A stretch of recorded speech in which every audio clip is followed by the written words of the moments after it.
Bonjour Chantal, vous êtes fondatrice de Montmartre. Pourriez-vous nous expliquer en quelques mots votre action? Alors Montmartre, ce sont des lieux de prise en charge des enfants inédits après l'école, le mercredi et les vacances scolaires, qui s'adaptent à toutes les familles, tous les budgets, toutes les contraintes, et basés sur l'éducation artistique pour les enfants. Comment vous est venue l'idée d'un tel projet? Ce projet a commencé en septembre 2001. Il est venu d'un besoin personnel que j'avais pu moi rencontrer en tant que maman seule il y a quelques années. Et j'ai pu prendre vraiment la mesure du manque de solutions adaptées à la conciliation des temps. C'est d'un côté on travaille, on vit en ville, et puis de l'autre côté il y a un service de prise en charge qui reste peu adapté aux horaires. Et de fait, c'était évident pour moi qu'il manquait une solution. Vous avez donc identifié un besoin social lors de la création de Montmartre. Pourriez-vous nous dire plus précisément quel était vraiment ce besoin et comment vous avez décidé d'y répondre de manière innovante? Oui, je crois que le besoin clairement identifié par rapport à ce projet Montmartre, c'est qu'il y a un vrai problème d'articulation des temps, qui est un frein à l'emploi pour les femmes notamment. Il y a un taux d'activité des femmes qui est assez important en France et plus encore dans les grandes villes. 82% des femmes travaillent à Paris. On s'aperçoit également que la constitution de la famille a beaucoup évolué. Il y a quasiment 30% de foyers monoparentaux. Donc on y voit bien la difficulté. Elles travaillent, elles sont souvent seules à élever les enfants. Et de l'autre côté, il n'y a pas forcément un service adapté pour les aider sur la prise en charge des enfants après l'école.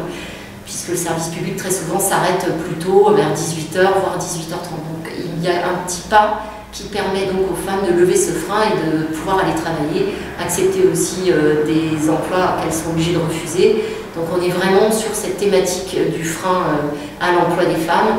Et puis en même temps, il y a un deuxième besoin qui pour nous va avec, c'est que la partie, on va dire, éducative des enfants est souvent limitée au programme scolaire. Et nous, on souhaite venir la compléter et puis réduire aussi la fracture culturelle, puisque très peu d'enfants ont accès à la pratique artistique. Ce sont 10% des enfants en France simplement. Donc en fait, c'est un peu un projet avec une double entrée, l'accès à l'art et l'emploi des femmes.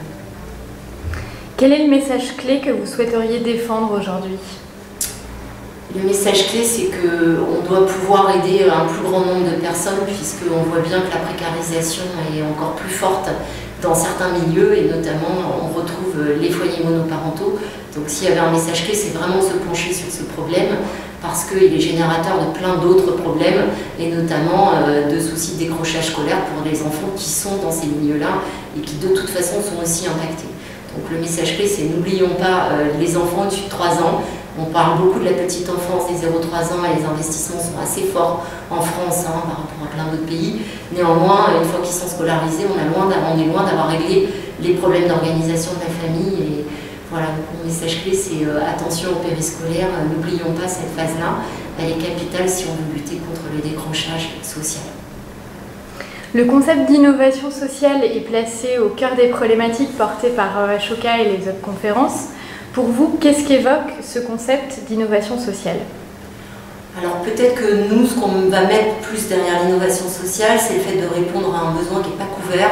On est les seuls à avoir un service de A jusqu'à Z qui a vraiment une approche globale. On recherche les enfants à la sortie des écoles, on s'occupe d'eux sur le goûter, on fait une aide aux devoirs et ensuite on a tout un projet éducatif sur les ateliers, les projets artistiques, en embauchant plus des artistes en insertion.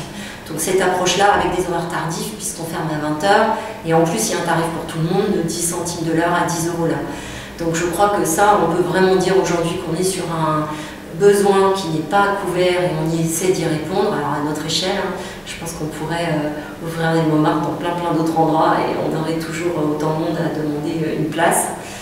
Et le deuxième point peut-être sur l'innovation sociale, c'est notre capacité à aller mobiliser différents acteurs, différents partenaires, d'avoir des modèles économiques très hybrides, d'être à la fois capable d'avoir des financements publics, mais aussi des financements d'entreprises et des financements privés, tout en sollicitant aussi la société civile et les familles. Et je crois que ça, on est en plein cœur de ces thématiques de modèles économiques un peu plus innovants. Et je crois que c'est à peu près les deux sujets sur lesquels on se positionne. Enfin, pourriez-vous nous dire quels sont vos projets pour l'avenir? Alors les projets pour l'avenir, ça serait que ce projet de Montmartre devienne assez naturel pour toutes les villes et que finalement les municipalités qui ont ces familles dont j'ai parlé précédemment s'y accordent un petit peu plus en tout cas et puissent intégrer un projet comme le nôtre, soit en le faisant eux-mêmes, soit en nous le donnant à faire, peu importe. Ce qui compte, c'est de pouvoir transférer l'expérience acquise sur 12 ans et de faire en sorte qu'il y ait un plus grand nombre d'enfants et de familles qui aient accès à un mode de garde de qualité. Merci Chantal.